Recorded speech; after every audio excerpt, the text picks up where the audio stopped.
reflexiones en torno a la estética y los procesos creativos de Ernest Semich, en el marco del programa de actividades de la exposición La naturaleza íntima de la vida de Ernest Semich.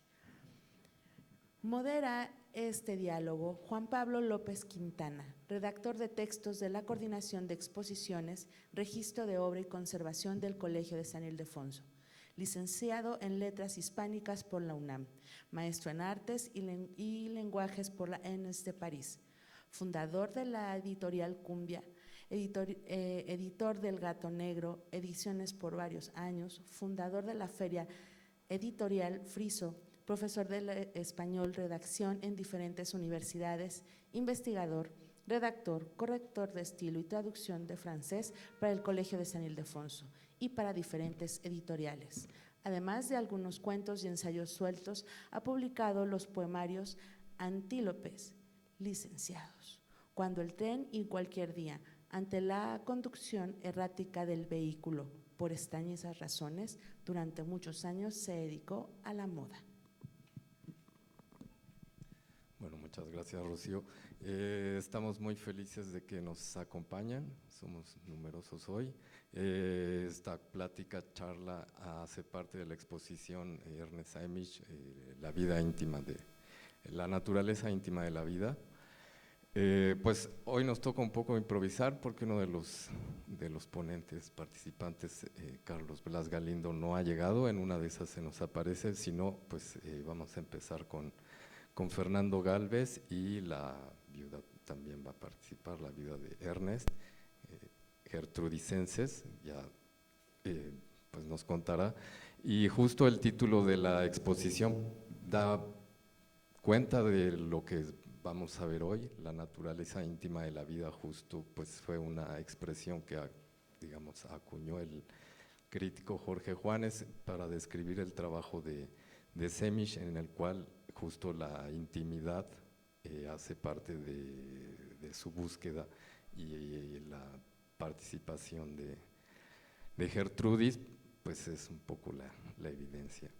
Entonces empezamos con Fernando Gálvez, quien va a hablar pues de la obra de Ernest Semich. Leo su semblanza.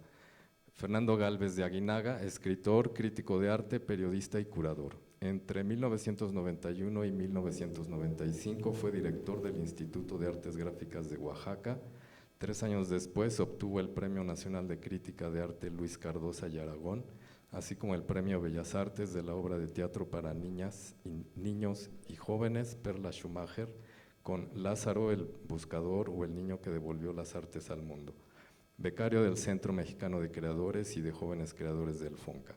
En el año 2006 se desempeñó como director de La Ceiba Gráfica, Centro de Residencias Artísticas y Producción de Gráfica en Jalapa, Veracruz, y director del Espacio Escultórico La Telaraña y su anexo en la nave central de La Calera. Ha colaborado con artículos de crítica de arte, literatura y política en diversas publicaciones como Letras Libres, La Jornada, Milenio Diario, Excelsior, El Universal, Revista Casa El Tiempo y otras más. Entre sus publicaciones destacan el libro La Patria, una revisión de la trayectoria de Demián Flores, de 2010. Bueno, Fernando, te dejo, cedo la palabra. Muchas gracias a San Ildefonso, Eduardo Vázquez, su director, por alojar esta prodigiosa exposición de Ernest Semich. Y pues bueno, antes de iniciar quiero dedicar esta plática a mi hermana Andrea, que estuvo muy involucrada pues en esta exposición y en distintas épocas de la Fundación Ernest Semich, y quien falleció lamentablemente por una negligencia médica el 1 de enero de este año. Y pues bueno, muchos amigos, ha sido un inicio de año muy difícil, mucha gente cercana en finales de año y principios de este año que partieron, pero la obra de Ernest Semich de alguna forma nos enseña a atravesar el dolor, los momentos difíciles, tanto personales como del mundo, de la historia, de la sociedad, de la política, renovando pensamiento, renovando la filosofía a través de la creación, de voltear a ver los procesos creativos de la naturaleza como una manera de aprender los caminos positivos que nos traza la existencia, ¿no? Entonces, es una exposición muy aleccionadora, no solamente en términos artísticos. Es un personaje no tan conocido como debiera de ser. Dedicó su energía en el campo de las artes plásticas, pues a desarrollar su obra y no tanto a promoverla, a compartirla entre círculos de amistades o de jóvenes que le interesaba mucho que también se insertaran en el mundo del pensamiento artístico y de la creación como una forma de transformar al otro y de dialogar con el mundo en general, con el universo. Ernst Semmich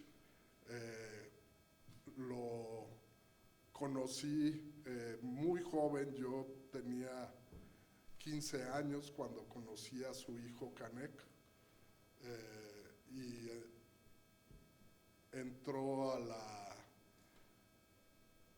a la secundaria el último año y a la preparatoria conmigo, y empecé a ver la obra de Ernst Semmich en la casa de Canek, colgada en las distintas habitaciones, en la sala. Canek pues se fue a vivir solo muy joven a iniciativa de Gertrudis, y pues eran 2 casas en las que había entonces obra dispuesta, y pudimos ir conociendo a este prodigioso artista, conociendo de su historia y concientizando poco a poco que estábamos ante un creador que había sido cercano a muchos personajes muy importantes de la historia del arte, y que era una mirada privilegiada, puesto que había tenido acceso a muchos de los nombres clásicos del arte moderno de primera mano en el momento mismo en que estaban produciéndose los movimientos artísticos de su época, ¿no? Encontramos que se trajo toda la biblioteca que pudo de arte desde Europa cuando se casó con Gertrudis en los años 60, y en esa biblioteca estaban los catálogos de exposiciones, los catálogos originales y las ediciones originales de muchos de los grandes creadores del expresionismo alemán, del abstraccionismo e inclusive de las otras corrientes artísticas del arte moderno que se encontraban en ese momento en su auge por toda Europa, pero que en Alemania tenían una vitalidad particular. Yo me atrevería a decir, después de que la obra de Semmich me llevó a especializarme durante años, he leído y he estudiado ese mundo del arte, la cultura y la historia de la Alemania del periodo de las guerras, las 2 guerras mundiales y la entreguerra y la posguerra, que en el periodo de las entreguerras Alemania era tan vital o incluso más que París. Las galerías tenían continuamente a las firmas que estaban también haciendo mucho ruido en París, pero además a otras que no tenían tanta presencia en París y que en ese momento en Alemania eran fortísimas, ¿no? O sea, como por ejemplo el papel que se le dio a Edvard Munch, tanto porque dio clases en Alemania, pero porque sus exposiciones se mostraban frecuentemente en Múnich, en Berlín, en distintas galerías de vanguardia, ¿no? Estaba el movimiento expresionista con dos grupos, primero el grupo del Puente, con Ernst Ludwig Kirchner a la cabeza, y después el Jinete Azul, con Franz Marc y Kandinsky al frente. Pero en ese momento expresionista de Kandinsky, por ejemplo, el Jinete Azul publica una edición que es fundamental para ver esa vitalidad que tenía el momento artístico, cultural, que es el Almanaque del Jinete Azul, que solo alcanza 3 números, pero en los cuales vemos que hay discusiones antropológicas, arqueológicas, científicas, musicales, sobre arte popular, y cómo incorporan, por ejemplo, la psicología, el arte de las personas que están en los manicomios, el arte de los niños, todo eso empieza a aparecer en artículos, en fotografías, y es un compendio además pues del cubismo, del expresionismo, de los grandes cineastas, aparecen las partituras de Schoenberg, la vanguardia musical, la música atonal, o sea, es verdaderamente de una intensidad del momento. Y pues, ¿qué decir del momento político, no? Alemania se encontraba y fue el campo de discusión pues más importante entre el capitalismo y el socialismo, me atrevería a decir, más allá de la Revolución Rusa, pues estuvo dirimiéndose una discusión política y un vaivén entre la izquierda y la ultraderecha, ¿no? Hitler es posible gracias a que la traición del partido socialdemócrata alemán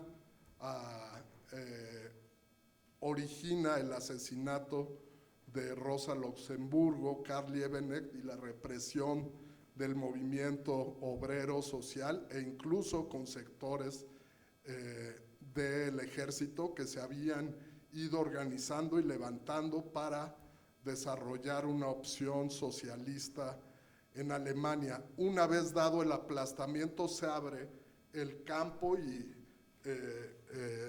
las posibilidades para que Hitler ascienda al poder.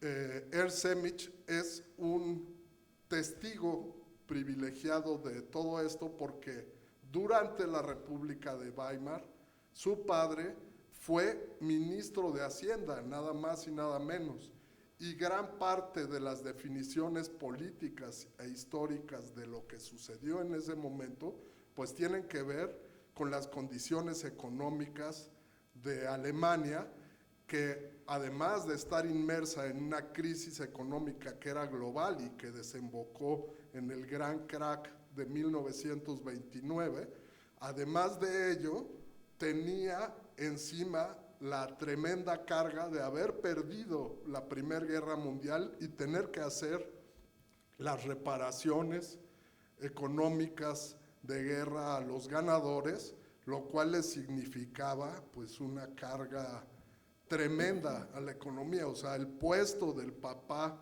de Ernst Semmich era el menos envidiable del panorama político de su época, porque tenía que malabarear la economía para tratarla de sacar adelante, y sin embargo la economía fracasó terriblemente. La economía alemana llegó a un punto en el que uno iba a cobrar su salario, tenía que ir caminando de inmediato al banco para que le sellaran a uno 3 o 4 ceros más en los billetes y tener entonces la cotización real de la moneda, y llegaba uno con un cerro de dinero a la tiendita a comprar 3 o 4 productos, ¿no? Y pues ese era el nivel de la crisis, y ese era el germen de cultivo que polarizó a la sociedad. No había puntos medios, ¿no? O sea, o nos íbamos al socialismo o nos íbamos al capitalismo de Hitler, apoyado en ese momento todavía por el gran capital mundial, tanto de Estados Unidos como de Europa, ¿no? Entonces, si ustedes ven esa crisis histórica, pueden pensar que no había opciones para la creación, pues fue totalmente lo contrario. Esa crisis, como en muchas de las crisis de la humanidad, derivó en un potencial creativo en todos los campos, y en el artístico no fue la excepción, pero la ciencia, el psicoanálisis, la pedagogía, todo estaba sufriendo una revolución impresionante en la Alemania de ese tiempo, ¿no?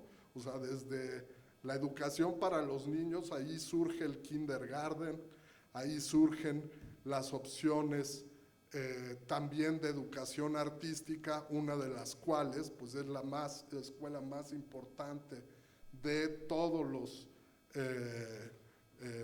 de todas las décadas del siglo XX, que es la Bauhaus, ¿no?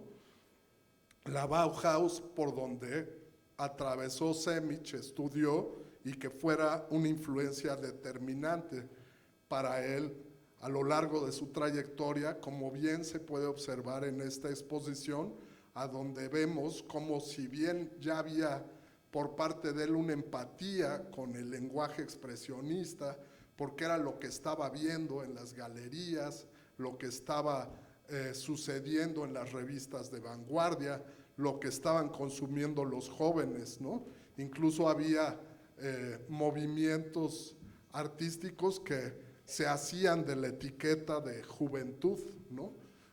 Para mencionar siempre la vanguardia, el joven se ve más identificado que los adultos mayores, que por lo general tienen ya una forma de codificar su pensamiento más establecida, ¿no? Y pues las vanguardias estaban en ese momento enfrentando duramente a la academia, ¿no? A la estética establecida. Semmich pues pasa por la academia, pero rápidamente dice: esto ya es una estética cartonada, ¿no? Me interesa más lo que estoy viendo allá afuera, me interesa más lo que está pasando en los periodiquitos de arte que se multiplican con grabados de los maestros del expresionismo alemán, me interesa más la estética que está aconteciendo en las grandes películas del expresionismo alemán, que por cierto aquí en San Ildefonso se están proyectando, ¿no? Creo que mañana toca el turno a Nosferatu, pero pues ya hubo, me parece que el Golem, el gabinete del doctor Caligari, en fin, estas películas en las que no solamente la actuación es prodigiosa, sino que nos metemos a un todo, a un mundo en la que los pintores expresionistas eran partícipes, y también Ernst Semmich en un momento dado trabaja para el cine en esa época, no siempre en películas de directores expresionistas, pero trabaja haciendo escenografías, o sea, le toca ser partícipe de esta creación multidimensional que tuvo el expresionismo, que no fue nada más artes plásticas, o sea, fue musical, fue poético, hubo novela, hubo cuento expresionista, o sea, fue un movimiento que de algún modo es una versión alemana ya muy renomada del romanticismo, que toma elementos del romanticismo, pero incorpora también pues estética, por ejemplo, de otras culturas, ¿no? Voltean a ver, por ejemplo, los expresionistas del Puente tenían dos modelos negros que los utilizaban para posar para sus cuadros, y ellos a su vez les acercaron o les hicieron ver también el arte africano, que también estaba siendo volteado a ver en Francia por el español Pablo Picasso y su círculo, que voltearon no solo al arte de África, sino de Oceanía, ¿no? Y en el caso de Alemania, pues el Museo de Berlín también tenía, los museos alemanes también tenían colecciones prehispánicas que habían llegado pues a través de los Habsburgo, cuando el emperador Carlos V empieza a recibir los supuestos obsequios de Moctezuma, que le hace llegar Hernán Cortés casi al mismo tiempo de su coronación, y que uno de los primeros artistas que ve pues es el gran renacentista Alberto Durero, y que desde entonces, desde esa época de la conquista, habían permanecido en las colecciones públicas y le había permitido a los jóvenes y a los artistas y a los pensadores alemanes pues acercarse a la otredad del Nuevo Mundo, a la otredad de África, por otro lado, ¿no? O sea, el colonialismo también permitió que esas colecciones luego fueran las influencias estéticas para las vanguardias de principios del siglo XX. Ernst Semmich está con sus sentidos abiertos, siendo un chavito. Aquí vemos obras de cuando tenía él 15, 16 años, es decir, la misma edad que yo tenía cuando empecé a ver su obra, ¿no? Y la misma emoción que me produjo, le producía a él todo este encuentro con el arte, ¿no? Me acercó a este mundo de creadores, entre los que estaban Paul Klee, Kandinsky, y luego pude ir viendo, configurando cómo él aprendió formas de pensamiento y de procesos artísticos que fue tomando de los distintos inmensos nombres a los cuales tuvo acceso en clases, en conversaciones y en ver directamente su obra justo poco o inmediatamente después de haber sido creada y expuesta por primera vez o publicada por primera vez en algún libro o en algún catálogo. Este tipo de trabajo, por ejemplo, lo podemos encontrar en cómo Kandinsky pasó del expresionismo a ir abstrayendo sus figuras, diluyendo su figurativismo hasta convertirse en un pintor abstracto.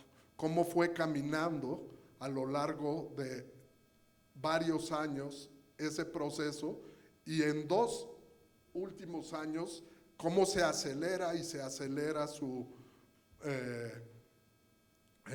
proceso hacia la abstracción, y atento a eso, fascinado por ese proceso y fascinado por las conferencias de Kandinsky, fascinado por sus textos que en ese momento eran casi manifiestos, como sobre lo espiritual en el arte, que todos estaban leyendo en ese momento.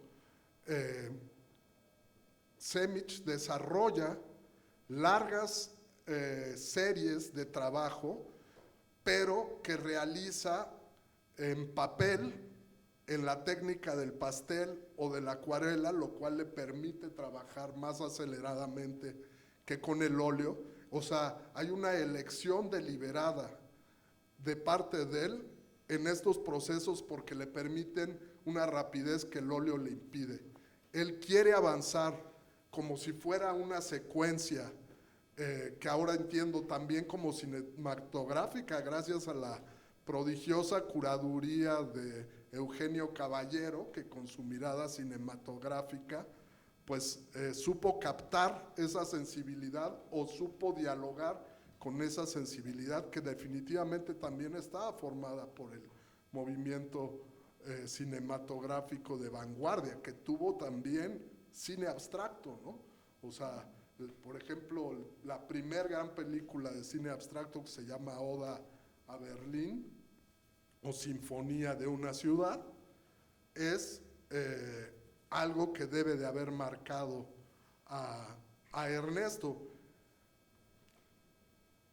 Ernesto toma un tema y uno ve el árbol en medio de la ciudad, ve las casas, ve los edificios, ve ese árbol de otoño brillando con sus hojas doradas, amarillas, en el centro de la composición, y poco a poco, conforme va avanzando en esa serie del árbol en medio de la ciudad, la composición se va volviendo más abstracta, el geometrismo empieza a volverse dominante y el árbol se integra y las imágenes finales ya son un vitral abstracto lleno de luz, pero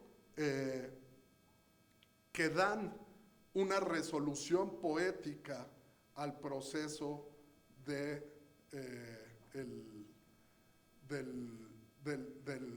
artista. Ya es absolutamente innecesario volver a dibujar el referente inicial. Ya se trata de una interiorización de la sensibilidad más íntima de Ernesto, de la manera en la que él decía ese último elemento de la naturaleza junto con el cielo natural sobre la obra artificial del hombre que es la urbe, ahora es ya nada más un pentagrama de colores, un vitral de formas triangulares, de trazos rectos y de geometrías que yo devuelvo al espectador, ¿no? Eso sucede con muchas de las series, ¿no? La pesca, los Alpes, una aldea de Sommerhausen a donde él vivió, se van sucediendo las temáticas, pero el proceso queda. Entonces, vemos que él aprende de los dos grandes maestros de pintura de la Bauhaus. De Kandinsky aprende de ese proceso que lo llevó a la abstracción. De Paul Klee aprende convertirlo en series. Las series como un proceso de investigación artística que permite hacer una reflexión puntual sobre el color, sobre la forma, sobre la composición, sobre la geometría, sobre el dibujo, sobre la línea, sobre cada uno de los elementos de un cuadro. Klee también era muy afecto a los formatos pequeños y también muy afecto al papel. También trabajó muchísimo acuarela. Entonces,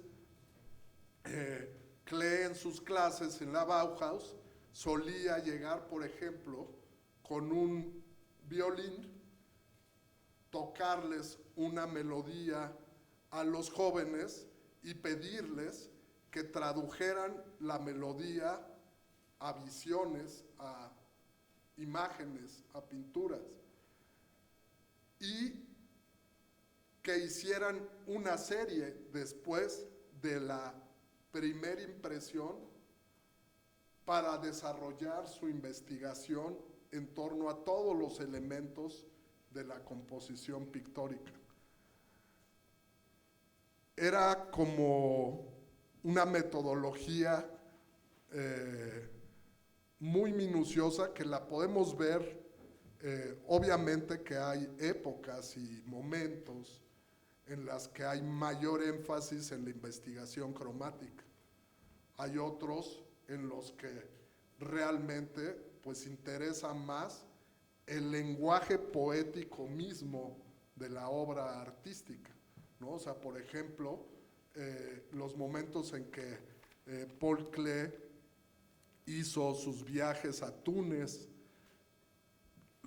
que lo marca muchísimo la luz, lo marca muchísimo la arquitectura de las ciudades, lo marca muchísimo los animales exóticos, y ese proceso que se da allí y que configura mucho de su lenguaje artístico, lo lleva a una serie de investigaciones muy poéticas a lo largo del momento mismo del viaje y de los meses posteriores, cuando regresa y empieza a reconstruir. Obviamente, pues para un artista visual la luz es fundamental, y la concientización de una luz tan poderosa como la que se encuentra en sus viajes a Túnez le marca muchísimo, ¿no? Y luego va acuñando aforismos que escribe en sus diarios, que escribe en textos teóricos y que transmite en sus clases, ¿no? Y, por ejemplo, les dice cosas como: no hay que crear con base a lo que ya conocemos del arte.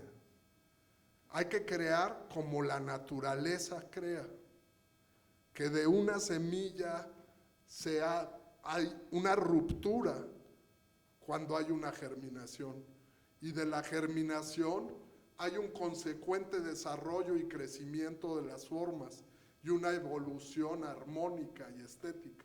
Entonces, así hay que desenvolverse en cada pieza, en lo individual y también en lo general, ¿no? O sea, también en las series. Entonces, nosotros vemos que esas lecciones estaban muy asimiladas por Ernesto, ¿no? Él sabía que en cada hoja del árbol estaba el dibujo del árbol mismo, que el árbol en su totalidad contenía muchos árboles y que había una raíz similar en tamaño y forma que la fronda. Entonces, esa expansión de una semilla inicial a ese desarrollo dibujístico y formal del árbol se los trataba de transmitir, e inclusive dicen que llegaba al caso de haber cultivado ciertas plantas para que cada vez que fuese su clase, los alumnos, o cada 3 clases, los alumnos se asomaran al jardín a ver cómo había evolucionado ese proceso creativo, la madre naturaleza, ¿no? Entonces, esa es la manera en la que él, o los conocimientos que él recibe, por ejemplo, en la Bauhaus. Pero antes en la academia, cuando se decepciona, que lo lleva a la Bauhaus, tiene una enseñanza fundamental. Y esa enseñanza fundamental es un compañero chino, no un maestro, sino un compañero de banca del cual se hace amigo y que le revela precisamente la gran historia del arte chino sobre el papel, la gran historia del mundo asiático sobre los pliegos de papel, las distintas calidades del papel y los distintos movimientos artísticos e inclusive géneros que se desarrollan sobre el papel, ¿no? Yo me puedo imaginar perfecto a Ernesto fascinado cuando este chino le enseña, por ejemplo, que hay un género que se llama pinturas para pasear y que son grandes rollos de papel con paisajes en los que uno textualmente hace un viaje a través de este rollo que se va desplegando, ¿no? Entonces,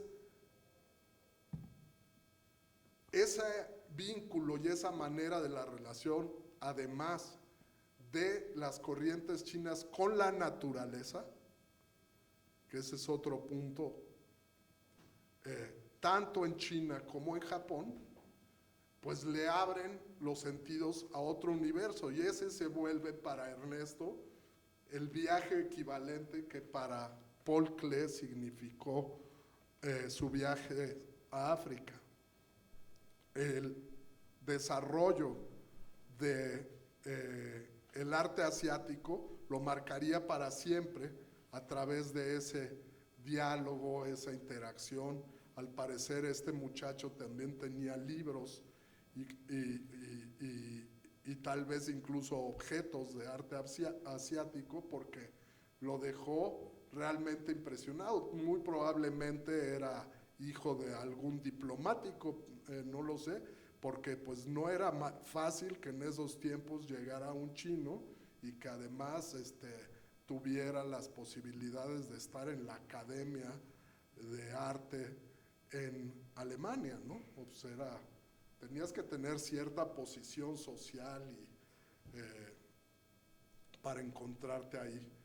Pero bueno, no lo sabemos. O sea, si lo sabe alguien es Gertrudis, y si no lo sabe, será un misterio del tiempo, al menos que encontremos alguna referencia en una carta, en alguno de los documentos, que también son muchos, y con una escritura bellísima, como bien señalaba nuestro querido y también ido David Huerta, que fue muy amigo de Semic, que se hizo amigo de Semic a través de ser su traductor en conversaciones con su padre Efraín Huerta, y que pudo leer, porque él sí sabía alemán, pues textos que le acercó Ernesto, y siempre decía que eran tan poéticos como su obra, que tenía una escritura que saltaba del papel escrito al papel pintado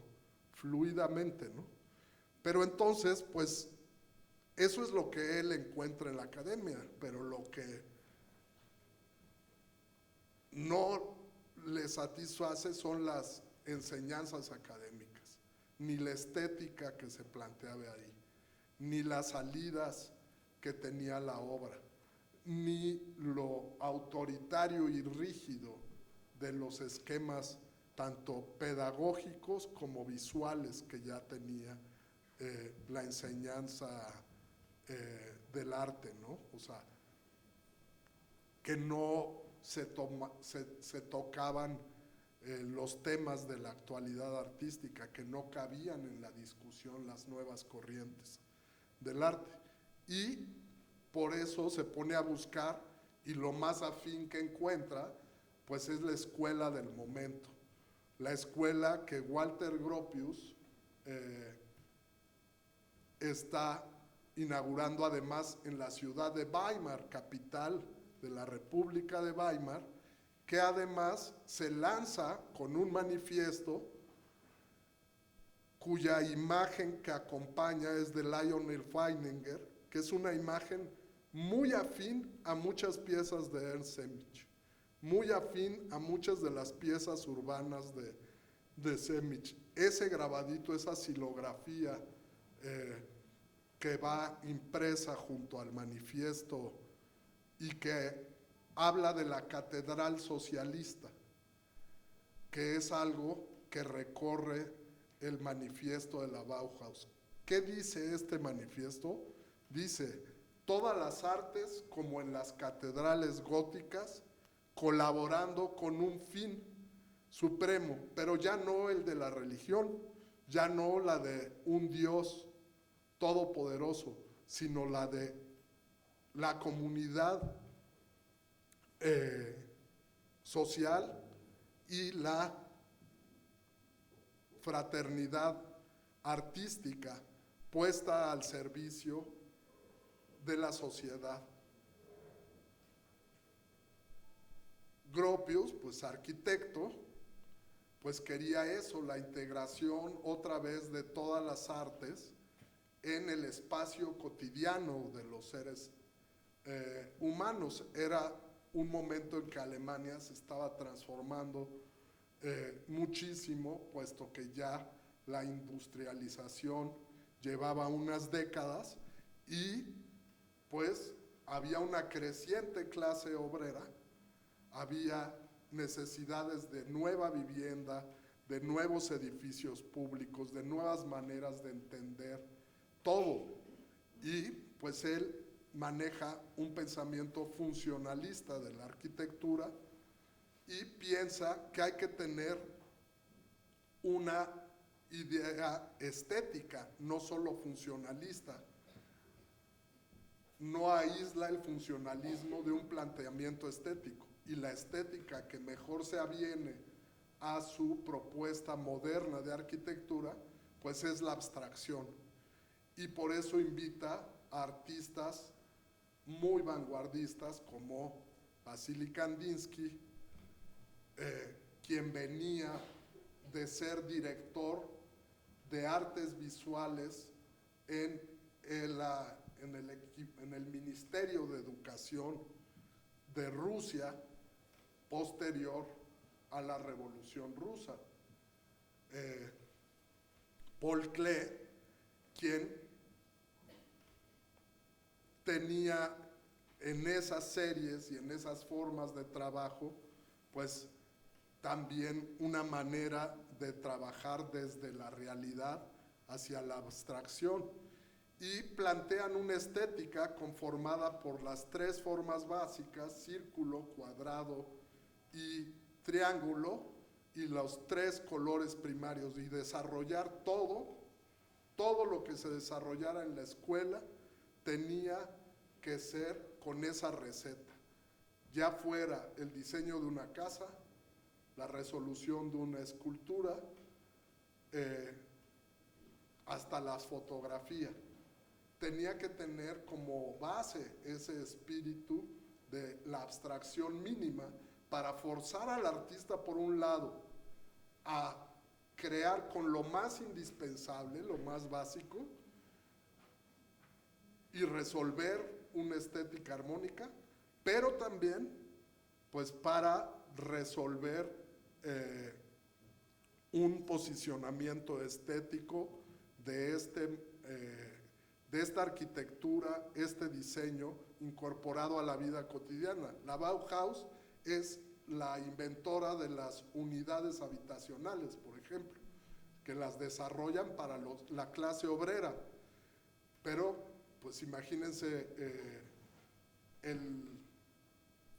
cómo eran esas unidades habitacionales, ¿no?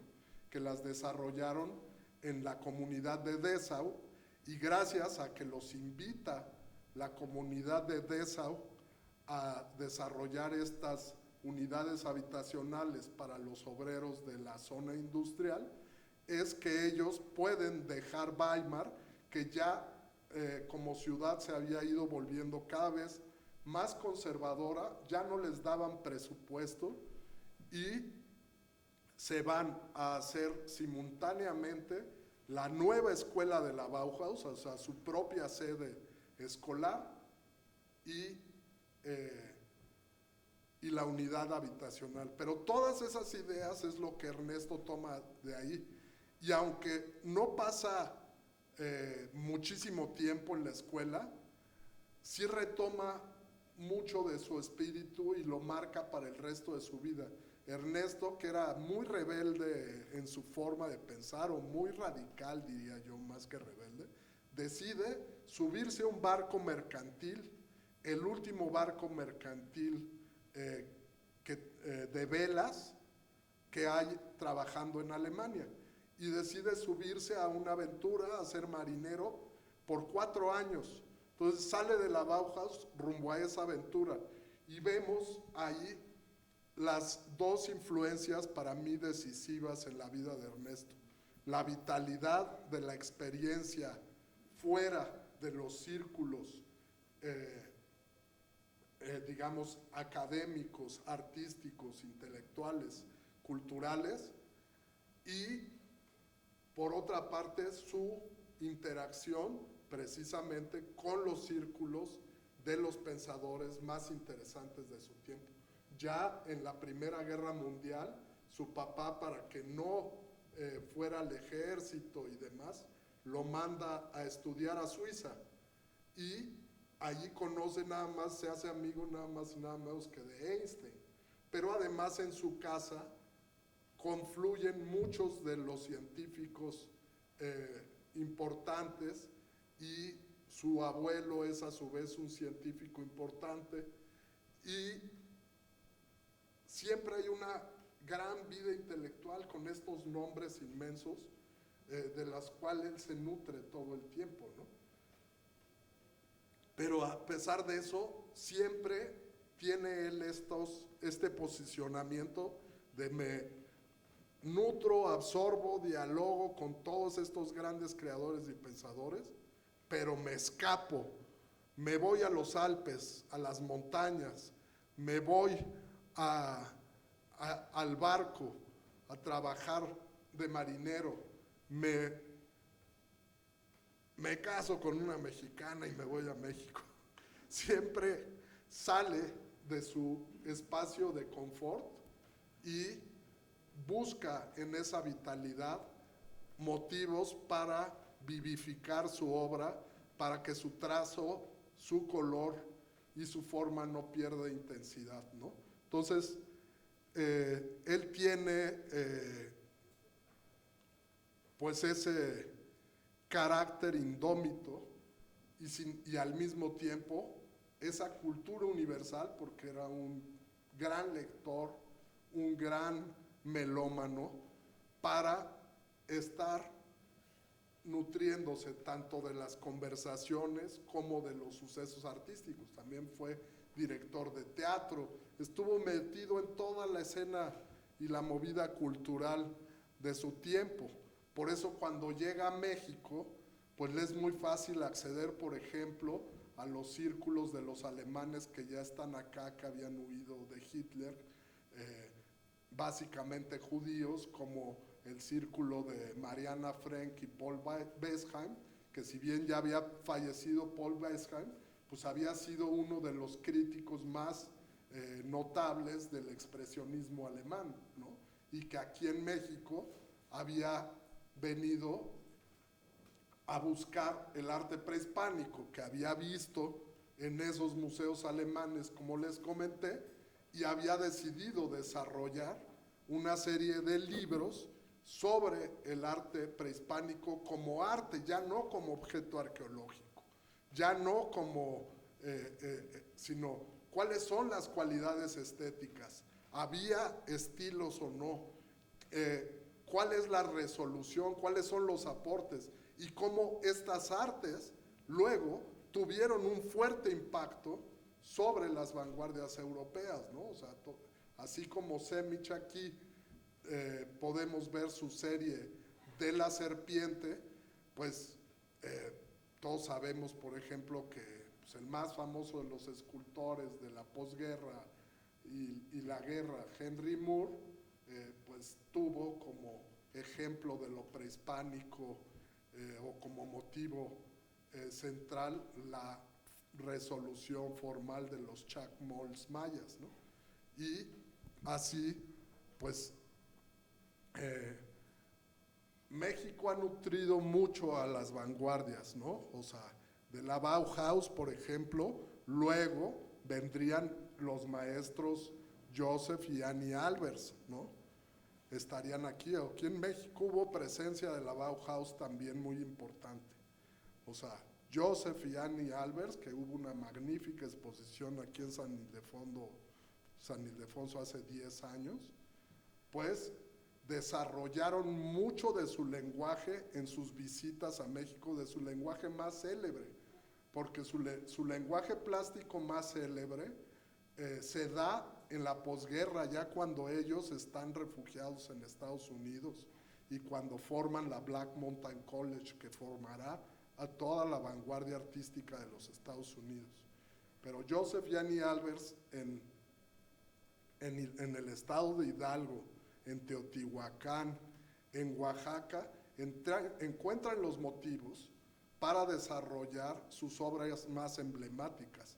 La serie Adobe que realiza Joseph Albers a partir de las fachadas de las casas en Oaxaca y los distintos dibujos y grabados que hace de Monte Albán y Mitla, le servirán de base para luego llegar a su más célebre obra, que es la serie larguísima y reflexión sobre el color de Homenaje al Cuadrado, de la cual tenemos una pieza en la casa del arquitecto Barragán aquí en la Ciudad de México, en el comedor. Entonces, la Bauhaus también recibió después las influencias, obviamente, la Bauhaus de Ernesto, la Bauhaus de esos maestros, la Bauhaus de Hannes Meyer, el segundo director de la Bauhaus, el más ideologizado, el más de izquierda, que se viene a trabajar con el taller de la gráfica popular a México. Entonces no era extraño tampoco para Ernesto, cuando se casa con Gertrudis, las referencias a México, y no solo las referencias de los museos, sino las referencias de estos actores de la vanguardia, que además él nunca dejó de ver, como comprueba su biblioteca. En su biblioteca, pues él le da seguimiento, o sea, hay por lo menos 2 catálogos de las exposiciones internacionales de la Bauhaus posteriores a la Guerra Mundial. Entonces estaba viendo y estaba en la discusión todavía de lo que estos actores estaban hablando y viendo ahora de Estados Unidos, de México, de los nuevos países. Y México fue muy importante, ¿no? Incluso Hannes Meyer construye casas en Cuernavaca, desarrolla para el Politécnico Nacional una maestría en urbanismo, hace muchísimas cosas en México y está bastante silenciado. Lo único que hay es un librito por ahí que publicó la UNAM, muy pequeño. Así también llegan gentes que se formaron o en la Bauhaus o en los entornos. La Bauhaus produjo todas las carreras de diseño. Y si nosotros vemos la escuela que construyeron en Dessau para alojar su propio colegio Bauhaus, se parece muchísimo a las edificaciones que rodean el campus central de la UNAM. Influyeron muchísimo a los arquitectos mexicanos que desarrollaron, por ejemplo, la UNAM, ¿no? Las facultades de letras, derecho, economía, veterinaria, todas estas escuelas son muy parecidas a la Bauhaus de Dessau, ¿no? En su estética. Entonces, hay un espíritu que fluye entre Ernesto y México, ¿no? Y pues bueno, podría pasarme muchísimas horas hablándoles pues de estos vínculos que hay entre la obra de Ernesto y México. Podría pasarme muchísimas horas hablándoles sobre la relación entre las vanguardias artísticas tanto de Alemania como de Europa en general y la obra que pueden ustedes ver aquí abajo, pero creo que con todo esto ya dejé varias puntos para quien quiera investigar, ¿no? Quizás solo decir que el tercer director de la Bauhaus también hizo en México un edificio emblemático que es la planta de oficinas de Bacardí en la salida a Querétaro. Y pues bueno, vamos a encontrar, como les digo, a muchos diseñadores industriales de mobiliario que estudiaron o pasaron por la Bauhaus o por los entornos de ella, que luego estuvieron en México trabajando y que forman parte, junto con Ernesto, de esa gran pléyade de creadores que tras la guerra mundial o tras la guerra civil española o que por los conflictos, como por ejemplo el mismo Vladi, que yo soy director del Centro Vladi, donde tuvimos además una gran exposición también de Semich hace 3 años, pues tuvieron que salir de sus países. Semich no salió de Alemania, sino por gusto, por el placer de formar una familia o otra historia de vida en México, pero sí esos eran sus círculos, ¿no?, de gente, y esos fueron los actores que nutrieron a la academia, nutrieron al arte, nutrieron a la vida cultural de México, porque las naciones no están solamente conformadas por los que nacemos en un lugar, ¿no? Y pues tenemos que extirpar esas ideas de nacionalismos reaccionarios, porque eso es lo que lleva en gran parte, o es uno de los ingredientes que utilizan los demagogos autoritarios, nacionalistas, fascistas de derecha, alrededor de todo el mundo, ¿no?, para luego implantar, como estamos viviendo ahorita, ideas terroríficas, todo el entorno Trump, reviviendo al nazismo en forma inconcebible, en alianza con el Estado de Israel, víctima de ese nazismo, y con toda la ultraderecha mundial haciendo sus reuniones, en las que México no está exento, ¿no?, porque el PAN es un partido que se funda con base en la ideología nazi. Todos sus fundadores fueron parte, impulsores de la ideología nazi, y pues por eso el PAN pues apoyaba a Milei y apoyaba las ideas trumpistas también, ¿no? Y pues no tarda en desnudarse ese pensamiento. Y entonces es momento de que ante esta crisis ideológica y política que está viviendo el mundo, retomemos estas ideas y recordemos los ingredientes que dieron lugar a ellas, recordemos la manipulación, la forma en que se dio origen a estos pensamientos nefastos, ¿no? No es algo que debemos de descuidar. O sea, los elementos que existen nos deben de advertir y debemos de darle la vuelta como la humanidad ha podido darle la vuelta, con arte, con cultura, con pensamiento, con ética, con filosofía, con sueños, con aspiraciones creativos. Hay mucho mundo para que todos podamos desarrollarnos en unas sociedades más igualitarias, ¿no?, más creativas.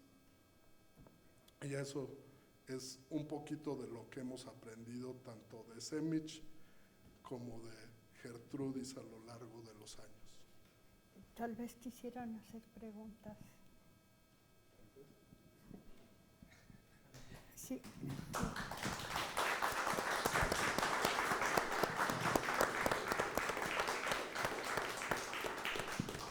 Si quieren hacer preguntas, maravilloso, amplísimo. Sí, antes de pasar a profundo Gertrudis, discurso. y no sé, algún comentario, pregunta.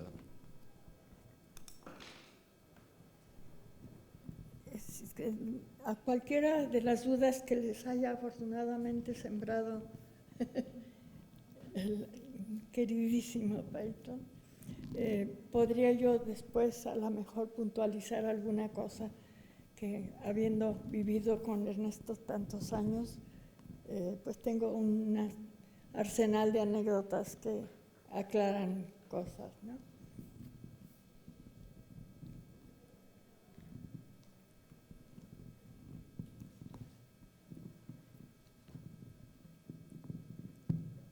Dos preguntas. Usted plantea que forzosamente el artista, para moldear su estilo y su producción, forzosamente tiene que contrastar con la realidad fuera de su círculo primario, por así decirlo. O sea, ¿es necesario que un artista se desprenda un poco de su ambiente inicial a donde se formó, de hecho, o en donde se creó, para contrastar el mundo real, por así decirlo? Porque no todos los artistas han hecho eso, ¿no? O sea, parece que Ernesto sí lo hizo, pero yo no sé si eso es algo indispensable para la creatividad de un artista plástico, por Quisiera ejemplo, ¿no? decir algo sobre eso. Y el segundo, Sí. el segundo comentario es, leyendo un poco la historia, que venía de un círculo privilegiado, por así decirlo. Su papá era secretario de Hacienda, tuvo contacto con las mentes más brillantes desde el punto de vista científico. Parecería que se requiere de ese entorno para que un artista pueda desarrollar todo su potencial. ¿Usted qué opina de eso? Porque hay pocos artistas que han nacido en el campo iletrados de compadres iletrados, eso que no es la mayoría, ¿no? Una buena parte de los artistas provienen de un entorno que favorece, obviamente, a partir de las influencias de su entorno para poder desarrollar esta capacidad creativa, ¿no? No, yo de ningún modo afirmé que un artista necesite estos ingredientes. O sea, yo lo que hice fue trazar la vida y pensamiento y forma de desarrollo de Ernst Semich. No, cada historia y cada camino individual es muy distinto y no existen recetas para la creación. Hay gentes, la mayoría de los grandes creadores, en todos los campos del pensamiento humano provienen de orígenes bastante humildes, la mayoría. Y otra cosa que señalé es que Ernesto tenía esa capacidad de cambiar de mundos constantemente, ¿no? O sea, a pesar de que estaba metido en el círculo en ese momento más importante de la vanguardia alemana en el ámbito pedagógico a nivel, digamos, universitario, donde pues, ya mencioné a sus maestros, que no nada más, bueno, estaba Kandinsky, Klee, Gropius como arquitecto, Schlemmer y todo esto. A pesar, Schlemmer era el maestro de teatro, por ejemplo, fue una gran influencia para él. Pero a pesar de eso, él se escapa y se va 4 años a donde sus interlocutores son los marineros, los trabajadores del barco, y se dedica en este barco realmente a hacer una comunidad. Es algo que nos acaba de volver a contar, el que pues, ya me ha platicado muchas anécdotas, Gertrudis. En el barco, él hace de su círculo de crítica y de intercambio intelectual a los marineros, gentes totalmente ajenos a la gran cultura, al arte, a las lecturas y demás, ¿no?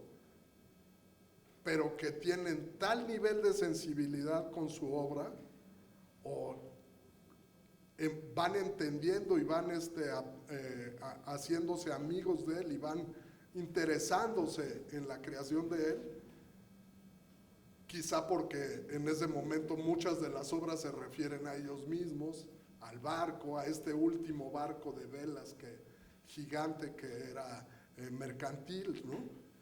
Que le dan un permiso único que no tienen los otros. El permiso único es que cuando llegan a puerto, pues los marineros se tienen que encargar de bajar la mercancía, preparar todas las amarras y las cosas que sostienen la mercancía dentro de un barco. En los barcos actuales pues, son los contenedores, en ese momento eran cajas, ¿no?, de madera, que se tienen que acomodar y se tienen que unir y hay que limpiar la cubierta para subir y bajar todas estas cosas en tiempo más o menos rápido, hacerle las reparaciones al barco, el mantenimiento. O sea, yo también me subí a un barco a trabajar. Aquí también tenemos otro compañero artista que también se subió a un barco a trabajar para tener una experiencia vital. Pero en el caso de Semic se quedó 4 años, ¿no? Y le dejaban los marineros bajar en el puerto mientras ellos se quedaban trabajando para que, no, tú cuando vayas cuando lleguemos a una ciudad, bájate a pintar y nos traes la ciudad en dibujos, nos traes este puerto y sus personajes y sus lugares en dibujos, nosotros hacemos el trabajo. Ese privilegio que le daban no era un privilegio que viniera porque él tuviera una influencia sobre el capitán, eran los marineros los que se lo otorgaron, ¿no? Y esa cualidad tenía Ernesto, así como cuando se fue a las aldeas campesinas, sus cuates eran los campesinos, y le tomaba la misma atención a los campesinos que a sus conversaciones cuando se iba a esquiar con Albert Einstein. Él le daba el mismo nivel humano a estas personas de cualquier ámbito. Yo pues quizá no subrayé suficientemente eso, pero esa es su historia de vida y es una historia particular que pues no todos los artistas tienen, ¿no? O sea, yo viví, por ejemplo, muchísimos años en Oaxaca. Aquí mismo está un artista importante de Oaxaca que está haciendo mucho trabajo en Oaxaca. Y César pues creció en el mercado, igual que Rufino Tamayo. Rufino Tamayo se queda huérfano siendo un indígena y se lo traen unas tías al mercado de la Merced. Por eso pinta sandías. Su primer referente estético es que las tías lo ponían a cortar la fruta. Y César igual. Su abuelito tenía un puesto de ropa de manta y vienen desde abajo nutriéndose de esa inmensa cultura estética, gastronómica, artística, que finalmente se vive en el arte popular de los mercados y tienen otra historia de vida muy diferenciada, ¿no? Entonces cada historia personal, entonces no existe una receta para que un artista pues llegue a una creación interesante, haga una aportación innovadora. Aquí está también, les decía, Peñalta, que también se subió a un barco de chavo, pero pues que en realidad su carrera fue como abogado, toda su vida fue abogado, nunca dejó de dibujar, nunca soltó el lápiz, Dicen que sus expedientes cuentan las malas lenguas, que todos los expedientes de los casos que llevó están llenos de dibujitos del juez, de los acusados, de los defendidos, de los retratos habidos y por haber en medio de las sentencias y de los debates y de la aportación de pruebas, ¿no? Y ese es su camino, ¿no? Entonces no existe un camino determinado. Sin embargo, en el caso de Ernesto, yo añadiría que sí le fue sembrada esa relación con la realidad, bueno, desde niñito, en la relación que su mamá le fue enseñando a tener con la naturaleza, pero luego sobre todo en la Bauhaus, porque Klee les decía enfáticamente, quien no lea el periódico todos los días, que deje de ser pintor, no tiene por qué hacerlo. Y enfatizaba mucho Klee, el poeta Klee, el niñito Klee que es en sus dibujos, enfatizaba el impacto fuerte que para un pintor significa el diálogo con la realidad, cómo despertar su creatividad innovadora gracias al enfrentamiento con la realidad. Sí, o sea, yo lo que digo es que lo que hemos contado hoy, pues es la historia de Ernesto, pero no es una receta para ningún creador, no existen los debieras en arte. Yo creo que los caminos son tantos como los artistas hay, ¿no? O sea, por eso a veces es la incomodidad con la academia, y sin embargo hay gentes que en la academia encontraron su respuesta vital a su propia forma de creación, ¿no? O sea, tenemos grandes artistas emanados también de la academia. Perdón. En primer lugar, yo quería felicitarlo por la extraordinaria conferencia, porque fue bastante amplia y significativa. Pero yo nada más quería llamar la atención sobre el sentido de espiritualidad. O sea, conozco poco la obra porque antes de la conferencia pasé a visitar, no me dio tiempo mucho, pero algo me di cuenta de los señalamientos en las notas, pero así también en la obra, de que el sentido de seguridad que lo demuestra su línea, ¿no? Esa limpieza del espacio cuando dialogan la forma, reflejando los paisajes,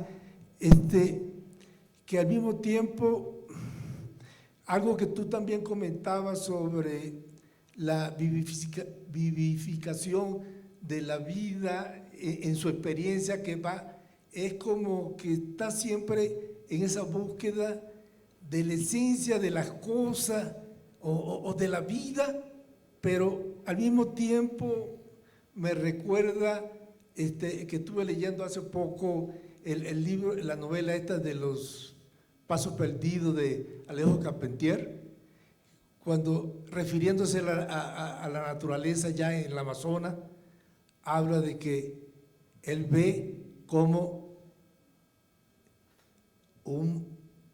algo así como el verde encendido o incendia el verde. O sea, esa esencia de la naturaleza, de la vida del Amazonas, o sea, es como el sentido de espiritualidad que está buscando en una cosa tan pequeña, pero que es grande. Entonces, por ahí va el comentario y gracias.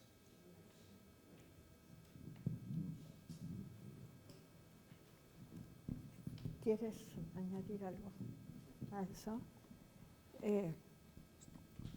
Realmente no fue una pregunta, sino también ilustra mucho para nosotros lo que pueden sentir los visitantes a la exposición de esta relación con la naturaleza, ¿no?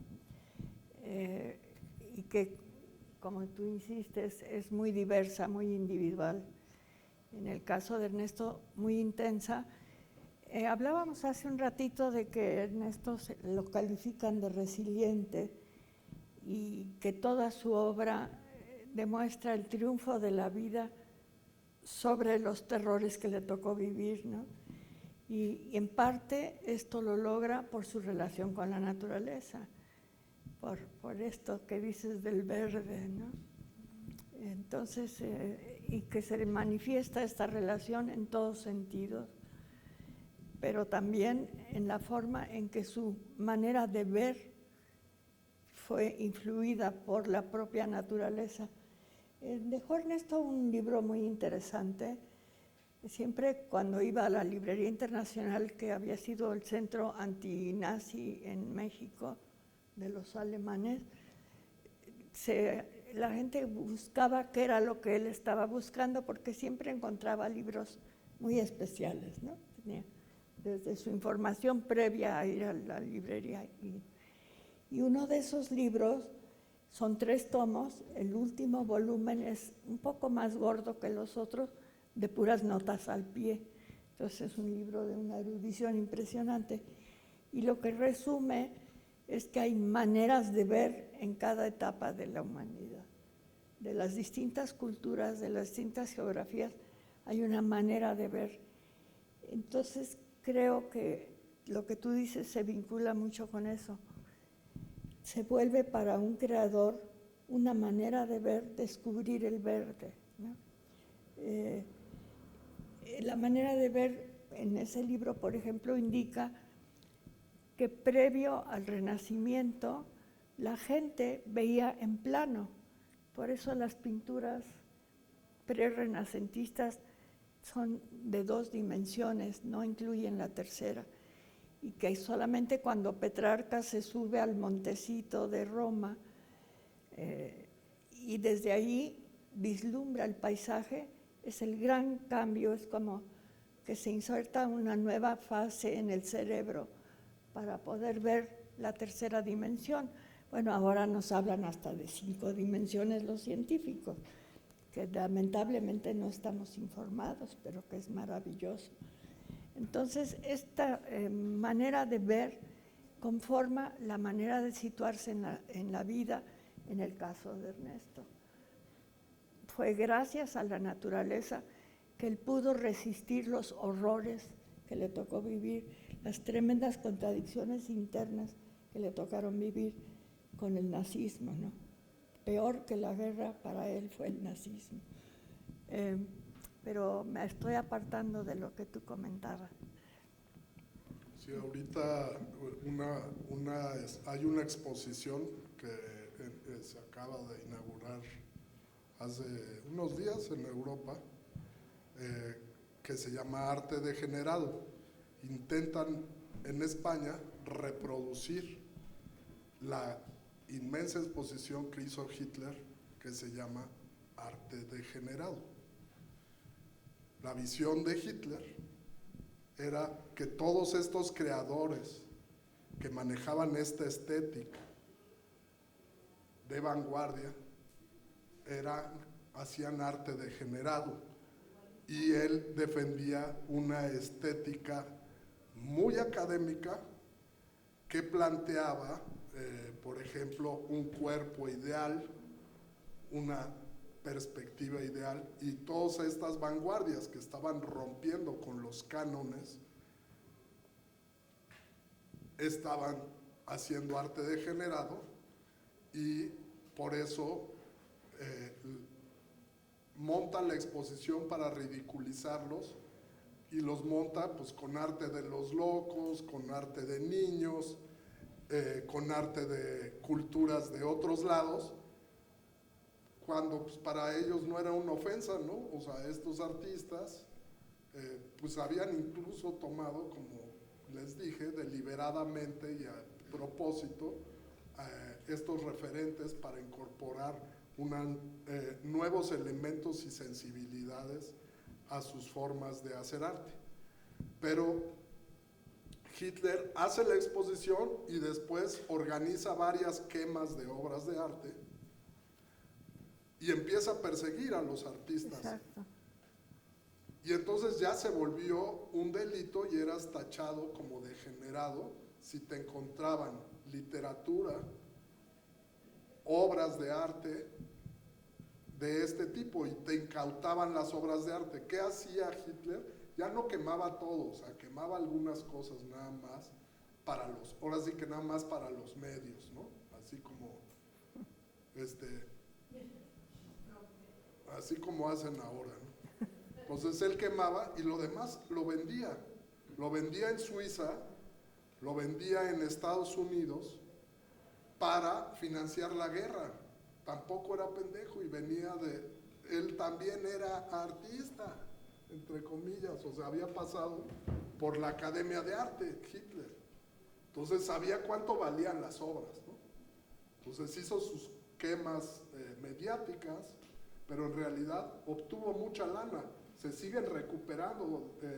Eventualmente uno abre el periódico y se encuentra con que hay una nueva noticia de algún artista europeo que fue incautado por los nazis ese cuadro y vendido a X o Y coleccionista, y que por fin una familia encontró documentos que acreditan su posesión y que está denunciando que en el museo tal o en la colección tal o el empresario tal compró obra que era posesión de su familia y que le fue arrebatada por Hitler y se la devuelven, ¿no? Eso ha pasado con cuadros de Picasso, de Klee, de Kandinsky. Bueno, y del propio Ernesto, porque la persecución era de veras impresionante por parte de los nazis.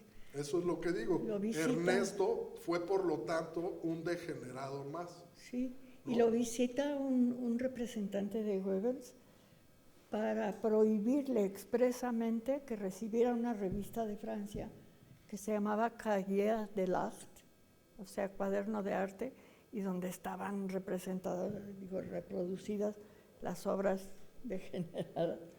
Y lo amenaza, que si la vuelve a recibir, pues le dio a entender que existían maneras represivas, ya funcionaban los centros de... Claro, estaba prohibido tener literatura, libros y todo. Entonces, todos estos libros que trae Ernesto ahora, cuando se casa con Gertrudis en los 60, que trae a México, que están ahora aquí en México, todos esos libros estaban prohibidos durante el nazismo.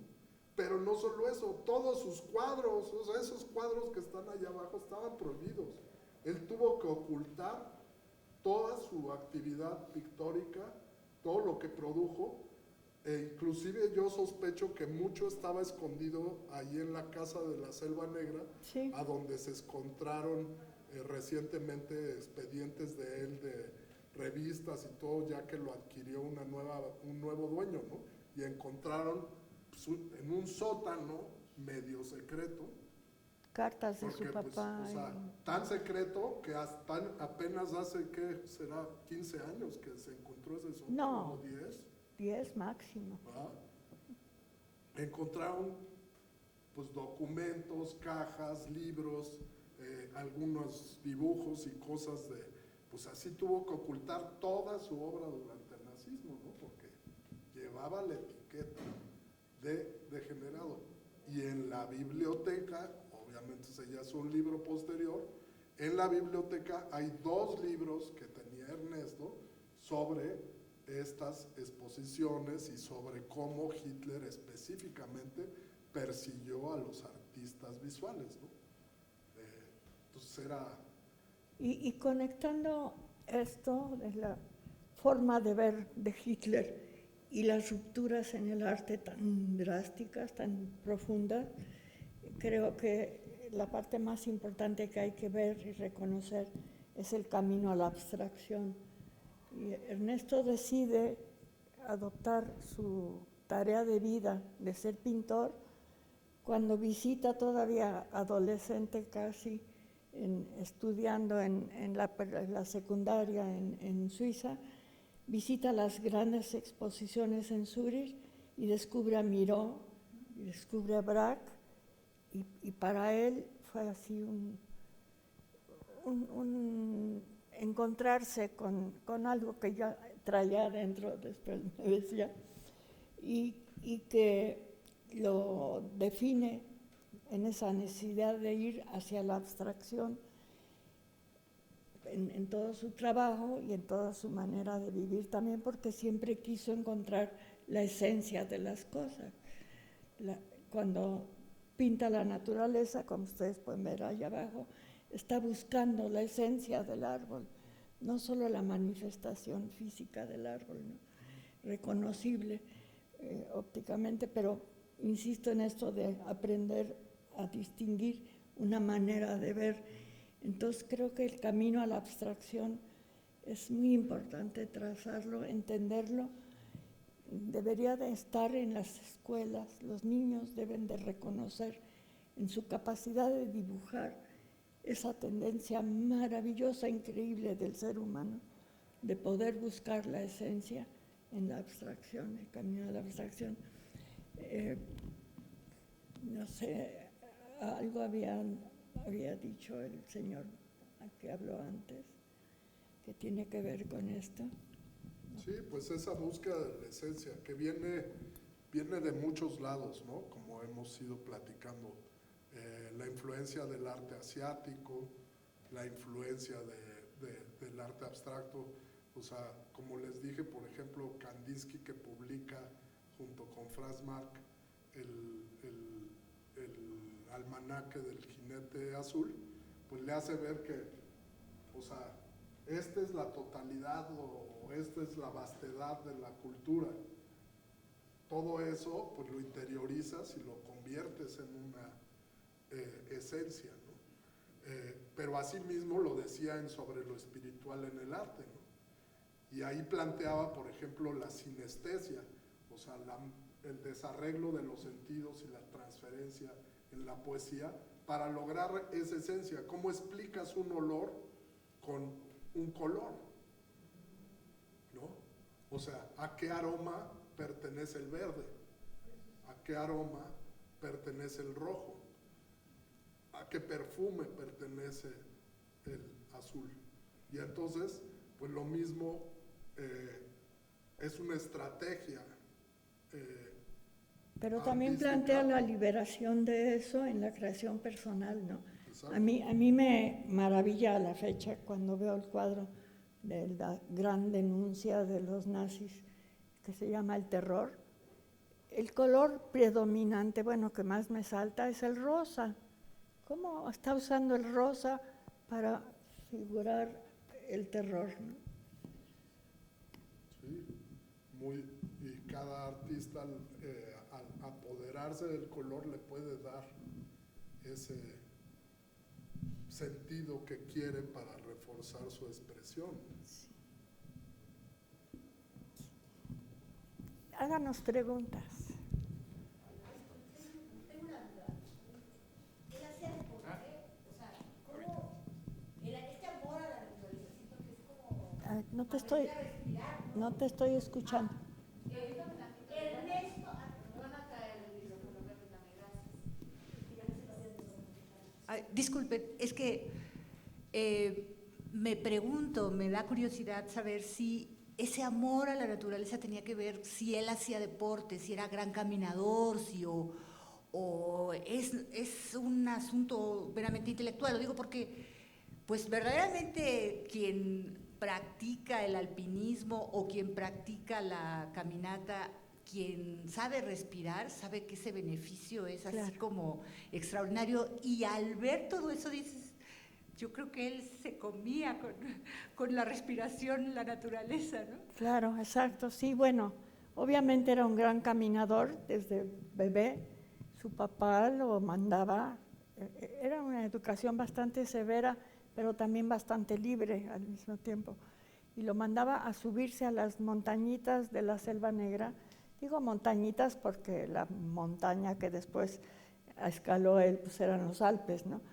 Pero no dejaban de ser alturas con una vegetación diferente, un bosque muy denso, por eso le llamaban la Selva Negra. Lo mandaba solito para que cortara una flor que solo crece en las alturas. y tenía que llegar con su flor a los 2, 3 años, ¿no? Entonces le permitían en verano dormir en la terraza de la casa, una casa muy bella, que ya se han publicado ahora cosas sobre la casa, para que pudiera estar él oyendo a los animales durante la noche que habitaban la selva negra.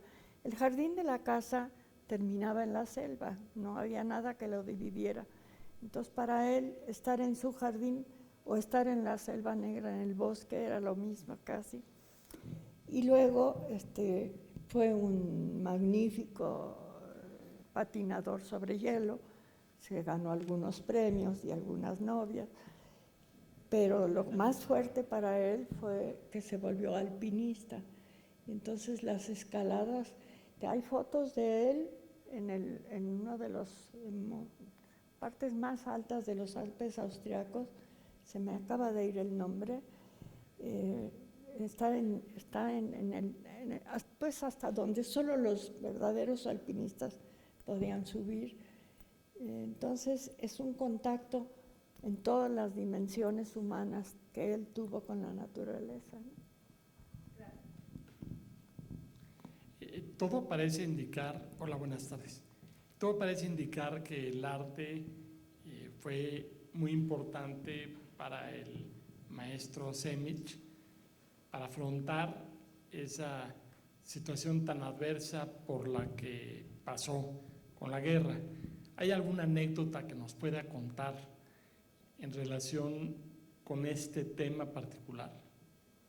Bueno, muchas, pero ahorita se me ocurre que su mamá dibujaba, ¿no? Tenía un acercamiento al arte y le puso un maestro de pintura cuando él tenía 8 o 9 años, y entonces al poco tiempo, pero pocas clases, le pide el niño a la mamá que le quite a ese maestro. ¿Pero por qué? Si es un maestro muy reconocido. Porque me enseña mentiras de cómo pintar árboles. Entonces, pues ya ahí se inicia su relación de naturaleza con arte, ¿no? No, pero él te pregunta sobre la guerra. Ah. Sí, ¿cómo le afectó? ¿De qué manera? El arte le ayudó, creo yo, mucho para asimilar toda la tragedia de la guerra. Pero le ayudó antes y después, porque durante la guerra, durante el nazismo propiamente, o sea, ya cuando él trabaja como corresponsal extranjero dirigiendo la parte de noticias en el extranjero, no en Alemania, lo cual le permitió una distancia geográfica muy importante de lo que pasaba en Alemania. Él no pintó nada, no pudo, y pasó un buen tiempo hasta que terminada la guerra, en que se dedicó primero pues a comer, porque había perdido el pelo, los dientes, etcétera, por las hambres tremendas, tanto en el frente como en el regreso a Alemania. Y entonces se dedica a cultivar café en su jardín, su gran jardín, y cambiarlo por huevos o lo que sea. Eran unas hambres tremendas. Él tenía una novia con la que se iban a las ruinas a buscar comida. Un día encontraron macarrones y dice que bailaron del gusto. ¿Cómo macarrones? En el hambre. Se lleva la caja de macarrones a la casa y a la hora de quererlos cocer estaban todos agusanados. No importó, se soplaban, y cuando lo contaba se reía. Se soplaban los gusanos y todo, y se hizo el gran banquete con macarrones. Entonces, todas esas confrontaciones le impedían la reflexión y el espacio interno para pintar, hasta que empieza a ver los árboles en Freiburg, etcétera, de las obras que están expuestas, es que vuelve él a regresar a su verdadera misión, que era pintar, ¿no? Entonces los momentos complicados y más difíciles, no tenía No pudo. mucha producción artística. No pudo, no hay. En la Primera Guerra Mundial sí pintó, pero porque estaba en Suiza y en otra Claro. situación. En la Segunda Guerra Mundial pues estaba de periodista en la guerra y entonces le tocaba igual que a los ejércitos las violencias y carestías Claro. Ahora, platicábamos hace un momento viendo la exposición que a pesar de todos los terrores que significó la guerra, para él lo más duro no fue la guerra, lo más duro fue el sistema político nazi, que lo llevó a sufrimientos internos muy grandes, ¿no?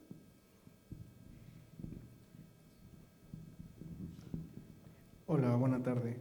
Yo tengo solo una pregunta. ¿Existió alguna postura, ya sea a favor o en contra, expresa o tácita, de forma política o económica de parte de México hacia Ernst y su arte? ¿Hacia? Hacia Ernesto. ¿Tú entendiste la pregunta? Es que acústicamente no. del gobierno de México.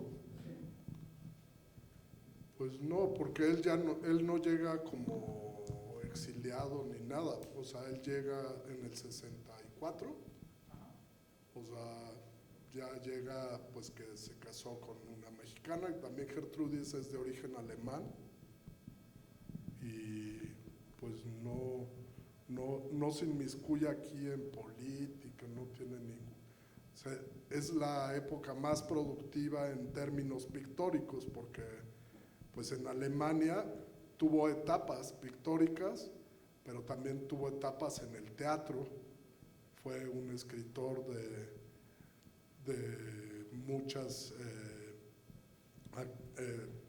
columnas periodísticas, de reseñas teatrales, fue un crítico de teatro, fue crítico también de arte, escribió muchísimo en diarios y aquí en México estuvo concentrado en la creación artística, en su hijo, porque tuvo un hijo con Gertrudis, pues él ya era bastante mayor. Cuando él muere, Canek tiene 13 o 14 años, ¿no? Ahora, sí hay que entender que ese retiro creativo no lo apartó de la realidad. Yo trabajaba en la UAM y cuando llegaba de la oficina me lo encontraba siempre leyendo el periódico y empiezan a ver las tremendas represiones políticas de Latinoamérica y varias veces me lo encontré no solo con lágrimas, sino sollozando por lo que le había pasado a Allende en Chile o lo que después pasaba en Nicaragua, etc.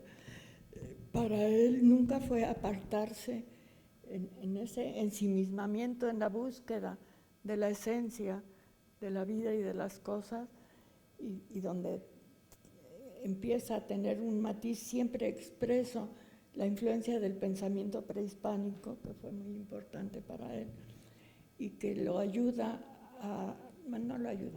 afianza una actitud que él ya tenía desde muy joven, que era de ver en el otro, en la otra persona, a alguien sagrado y único, fuera quien fuera. Por eso no había distinción para él entre un marinero y un intelectual famoso, etcétera. Todos en su hacer en la vida tenían su propia grandeza que él encontraba misteriosa, sagrada, maravillosa, ¿no? Sí, pero no había, digamos, ningún tipo de actividad por la cual hubiera podido haber una manifestación del gobierno. La verdad yo no entendí bien tu pregunta. Era si él fue reprimido o si México había hecho algo en contra de Hitler en su momento. Sí, bueno, se puede entender como si hubiera una represión, pero la pregunta era si México adoptó alguna postura, ya sea a favor o en contra, respecto de él y su arte. De su arte, pues sí, o sea, pero no México, sino la intelectualidad de la época, ¿no?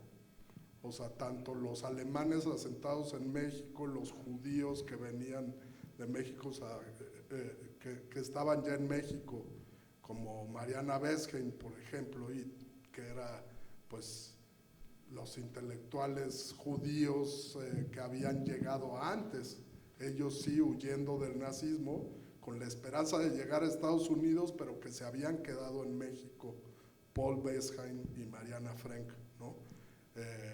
Pues ellos escriben sobre su obra, la intelectualidad de esa época que lo conoce, los otros alemanes que estaban acá, Günter Gesser, Matthias Geritz, pues todos ellos los conoce y tienen una relación, igual que Rufino Tamayo, igual que los Efraín Huerta, ya lo mencionamos, David Huerta, ¿no? Pues todos ellos pues forman parte de sus círculos intelectuales y ellos básicamente se manifiestan escribiendo sobre su obra. Aquí. Creo que no acabamos de contestar tu pregunta, ¿verdad?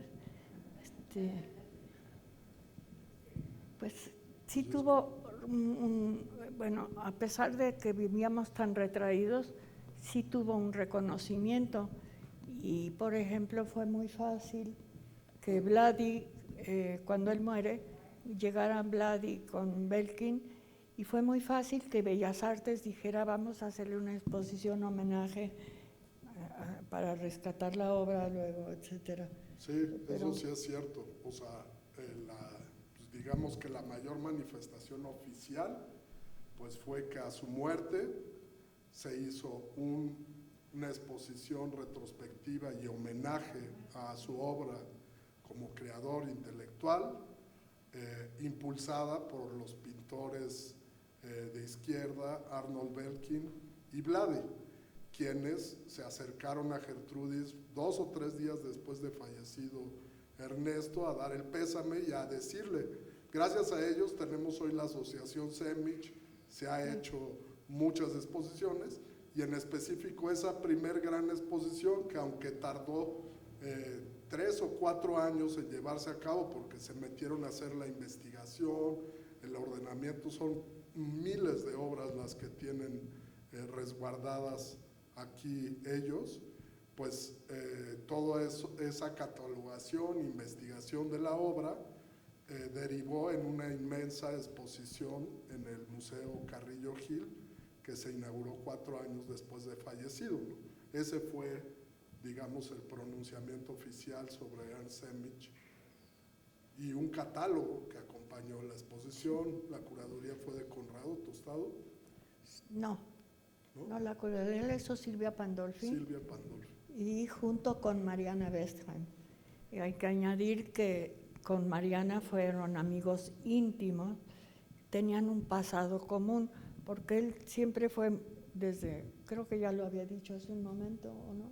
Fue en nuestra conversación, desde niño tuvo un acercamiento muy fuerte con los judíos, su vecino era un filósofo famoso judío, y algunos empresarios que se habían acercado al papá eran judíos y uno era padrino, le tenían mucho cariño. Y cuando él entra a trabajar como director de la agencia noticiosa en su sección extranjera, podía apoyar y favorecer a varios compañeros judíos hasta que ya no fue posible.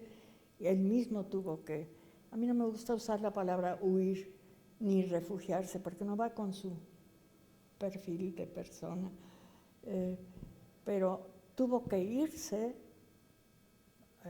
de estar en Alemania porque se lo hubieran tragado, hubiera sucumbido, ¿no? O sea, era candidato a ser destruido por su manera de pensar, pero también por sus relaciones con los judíos.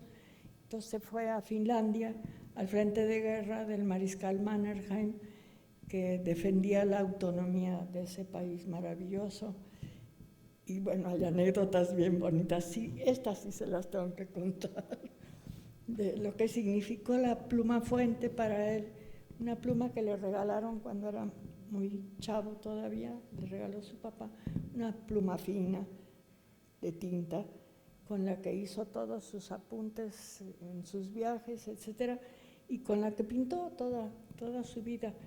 Y entonces está en el frente de guerra, viene un ataque inesperado, corren a las trincheras, él estaba siempre al lado de Mannerheim, y en eso se le cae la pluma porque él andaba con su pluma siempre, y entonces se le cae la pluma, y él, en vez de irse a refugiar a la trinchera, se regresa por la pluma en medio de las balas, ¿no? Bueno, la parte chistosa ya no la cuento, ¿o sí? La parte chistosa es que yo amo mucho a México, entonces no me gusta esa parte, pero es que la pluma lo siguió acompañando toda su vida, y claro que la tenía en su estudio en Valle de Bravo, donde vivíamos en Valle de Bravo cuando era un pueblito. Mi abuelo vivía ahí, era un pueblito con costumbres de veras, porque la gente bajaba de la sierra a comprar a Valle de Bravo, calles empedradas, era un lugar muy bonito, no es el Valle de Bravo de ahora. Y entonces lo vienen a visitar al estudio unas gentes desconocidas y se roban la pluma. Bueno, Gurrola escribió una anécdota muy chistosa sobre esto, pues qué bueno que lo convirtió en broma, para mí sigue siendo feo.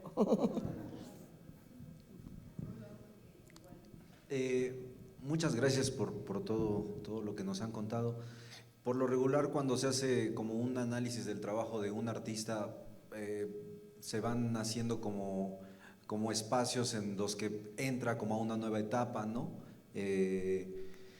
¿Cuál sería como esa etapa en la que entra después de casarse? ¿Qué cambia en su pintura? ¿Qué cambia en su actitud, quizás hasta política? ¿Cómo pudiéramos diferenciar el antes y el después de su trabajo, después de haberse casado con usted? Bueno, el después tiene una raíz en el antes, porque de muy joven le vino fiebre reumática, se combinaba con el dolor por la muerte de su madre, etcétera, y tuvo que estar postrado 2 meses, y su papá le llevaba, no 8 libros, kilos de libros. Y lo que él recordaba era que dentro de ese montonzote de libros que él devoraba, porque era un gran lector, 2 lo impresionaron para toda la vida, y uno de ellos era sobre el arte prehispánico mexicano. Entonces, bueno, aunque no me lo creen, yo digo que se enamoró de mí porque yo era mexicana, aunque no plenamente de sangre, pero sí, en mi ser era yo mexicana. ¿Y el bueno, otro libro? El otro libro, ay, de una mujer increíble, Alexandra David Neal. Eso apúntenselo, porque esta fue la primera mujer que pudo entrar como mujer y solitita a Lhasa en aquella época. Entonces esta mujer escribió sus memorias, fue la primera que viajó solitita por el Himalaya como mujer, o sea, en su época pues fue inaudito, pero sus descripciones del Himalaya son increíbles, y luego todo el papel que ella tuvo en poder vincular todo ese mundo sabio, maravilloso, que en esa época era misterioso, de los lamas, con la cultura occidental, ¿no? Es un libro muy recomendable. Bueno, esa autora, más bien ese mundo que ella representó y el mundo prehispánico fueron los 2 libros. Entonces se le quedó el amor por México, el interés por conocer, más bien no se le quedó el amor por México, se le quedó la fascinación por conocer de cerca el arte prehispánico. Y pues cuando estábamos recién llegados, de verdad, semanas de haber llegado, fuimos al Museo de Antropología, era la visita obligada. Y entonces nos acercamos, a la entrada estaba la estatua de Coatlicue, todavía está, ¿verdad? Y les digo sin exagerar que Ernesto se puso a temblar, así físicamente. Le fue una impresión tan grande que lo llevó a cuestionar toda la información occidental que traía acerca de la estética, etcétera, etcétera. Aunque él había sido siempre contestatario, aquí sí viene una ruptura, pues como de un rayo, ¿verdad? De un rayo de luz, que aunque él siempre me dijo que siempre sintió que cuando hacía arte estaba pintando en consonancia con las leyes del universo y que si no había esa consonancia el cuadro no iba a valer nada como obra creativa. Pues su relación con el arte prehispánico aquí en México le hizo afianzar esta sensación de estar inmerso en el universo y en consonancia con lo que hace a este universo posible su existencia, ¿no? Que casi al mismo tiempo entonces se casa con usted. No quedó completamente respondido lo que me preguntaste. Casi al mismo tiempo ustedes se casan. Sí, o sea, bueno, yo me fui becada a Alemania y estaba estudiando en el Instituto Goethe, no sé cómo le llamaron, seminario X, que duró 3 años. Maravilloso, increíble, de veras, fue una de las experiencias más fuertes de aprendizaje míos y ahí lo conocí. Ahorita no les cuento la historia de cómo lo conocí porque entonces ya no van a poder ir a comer, pero fue mágico también. Y entonces cuando decidimos venirnos a México, su vida cotidiana cambió poco, Él siguió comiendo, en vez de carnitas, embutidos alemanes en la salchichonería, etcétera. Ciertas como costumbres que traía de su vida europea las mantuvo, pero siempre se abrió a todo lo que pudiera ser mexicano, sobre todo lo indígena, ¿no? Tuvo convivencias muy importantes con gente indígena, que después yo heredé cuando ya había enviudado, tampoco es motivo ahorita para contarles, son experiencias muy grandiosas, experiencias grandiosas. Entonces, lo que lo cambió realmente no fue vivir conmigo, porque él había tenido su pareja. Lo que lo cambió fue venir a México y sobre todo la confrontación con el arte prehispánico. También como que por eso al final de su vida se decide a dar clases a los jóvenes mexicanos, pero no quiere meterse a los espacios tradicionales, sino que se viene a trabajar a Tepito. O sea, el final de su vida es trabajo de taller de pintura para los chavos de Tepito dentro de lo que fue el movimiento Tepito Arte Acá, ¿no? No. Era otro grupo, ajá. Era otro grupo, pero sí eran chicos que, como él deja escrito muy bello y ellos también, trabajar con él los ayudó a salirse del ritual atrapador repetitivo de la banda, ¿no? Y pueden volverse artistas que pueden encontrar su propia individualidad, etcétera, ya sin estar sometidos, bueno, por supuesto. ¿Y hace una exposición con ellos ahí en Tepito? En Tepito ellos le organizan una exposición a él y luego él con ellos una exposición de ellos.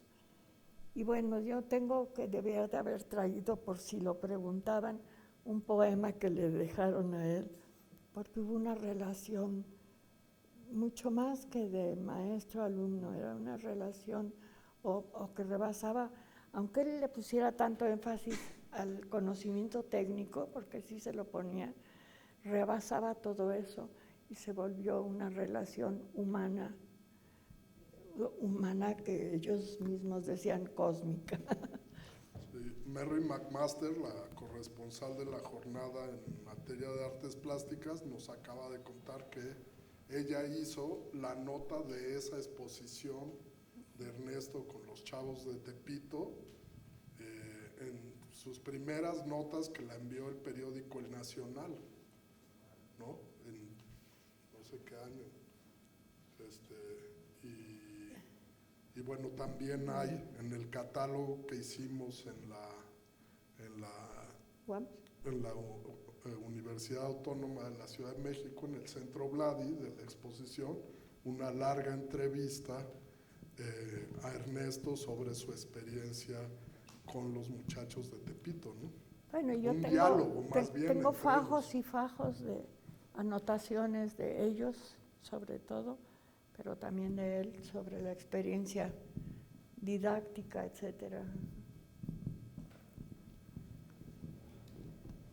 Bueno, me da un poco de pena, que podríamos seguir un par de horas más, pero de cualquier manera, pues es igual una invitación. El miércoles próximo a las 7, dentro de la Noche Museosa, va a haber una plática, pues no va a ser una plática, va a ser visita junto con Gertrudis Canek, su hijo, y Eugenio Caballero, el curador.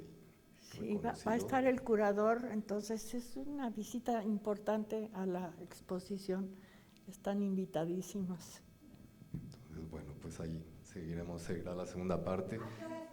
A las 7 y previa inscripción para que quepan todos.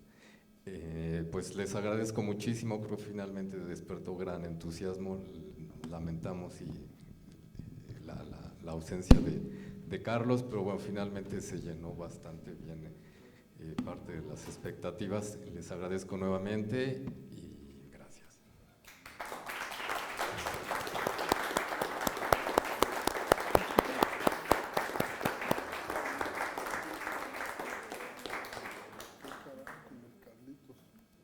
Pues no Que sé. no se haya vuelto a caer. No,